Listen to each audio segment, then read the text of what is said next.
স্বাগতম বন্ধুরা। আজকের আইপিএল ম্যাচে মুখোমুখি হচ্ছে মুম্বাই ইন্ডিয়ান্স বনাম কলকাতা নাইট রাইডার্স। এই ম্যাচটা হতে যাচ্ছে খুবই এক্সাইটিং।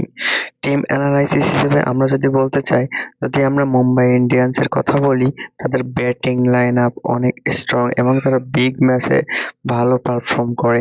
অন্যদিকে কলকাতা নাইট রাইডার্স ও কম যায় না, তাদের বোলিং অ্যাটাক খুবই ডেঞ্জারাস।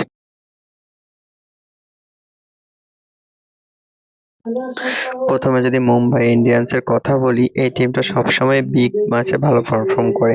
তাদের ব্যাটিং লাইন আপ খুবই স্ট্রং, টপ অর্ডার খুব ভালো রান করতে পারে, আর তাদের ফিনিশিংও বেশ ভালো। তাদের অভিজ্ঞতা এই ম্যাচে অনেক ফ্যাক্টর হতে পারে।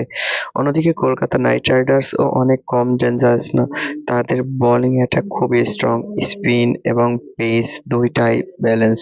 যদি তারা আর্লি উইকেট নিতে পারে তাহলে মুম্বাই ইন্ডিয়ান্স চাপে থাকবে। কেকেআর এর বিগেস্ট স্ট্রেংথ হচ্ছে তারা আনফরচুনেটলি ভালো ম্যাচে ভালো পারফর্ম করতে পারে না।